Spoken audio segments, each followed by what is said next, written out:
Hello সবাইকে, তো নতুন একটা ভিডিওতে তোমাদের অনেক অনেক ওয়েলকাম জানাই। আশা করি তোমরা ভালো আছো, আমিও কিন্তু বেশ ভালো আছি। তো আজ এই ভিডিওটা তোমাদের সাথে শেয়ার করবো, এটা কিন্তু ছিল কালী পুজোর আগের দিনের রাতের ভিডিও।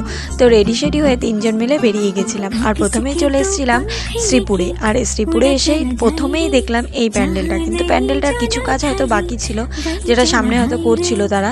তো তারপর এখান থেকে মাকে প্রণাম করে চলে এসেছিলাম পরের মণ্ডপটায়।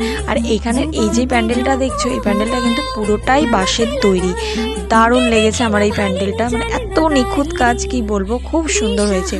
আর এখানে কিন্তু দেখো ঠাকুরটাও খুব সুন্দর ছিল, একটু অন্যরকম।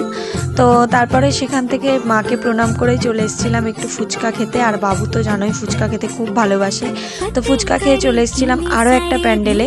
আর এখানে কি হয়, মানে এই গলিটা হচ্ছে পরপর প্যান্ডেল থাকে, আর সব কটা প্যান্ডেলই খুব সুন্দর হয়, প্লাস ঠাকুরগুলোও খুব সুন্দর হয়।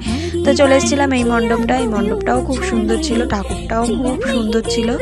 তো সেখান থেকে মাকে প্রণাম করে চলে এসেছিলাম চালপট্টির ভেতরে আরেকটা কোথায় আমি ঠিক নামটা জানি না।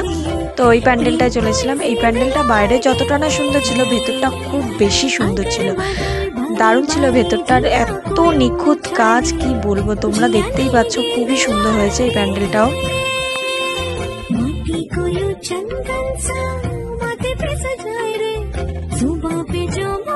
তারপর আর কি মাকে প্রণাম করে বেরিয়ে চলে এলাম আর একটা মণ্ডপে। তার আগে এত খিদে পেয়ে গেছিলো, তাই একটু মোমো খেয়ে নিলাম।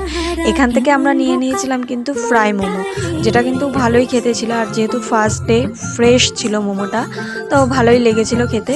তো তারপর চলে এসেছিলাম আমরা দেশবন্ধু পার্কে, হাবড়া। তো এখানে এই প্যান্ডেলটাও খুবই সুন্দর ছিল। তো চলো দেখে নাও এই প্যান্ডেলটা কেমন হয়েছে।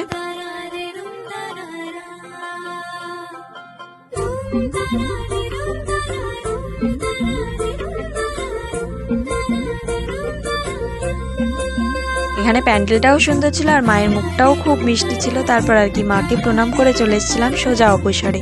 আর এখান থেকে কিছু খেয়ে সোজা চলে এসেছিলাম বাড়ি। তো আজকের ভিডিওটা তোমাদের কেমন লাগলো অবশ্যই জানিও, ভালো লাগলে একটা লাইক করে দিও। দেখা হবে নেক্সট কোনো ভিডিওতে, ততক্ষণের জন্য বাই।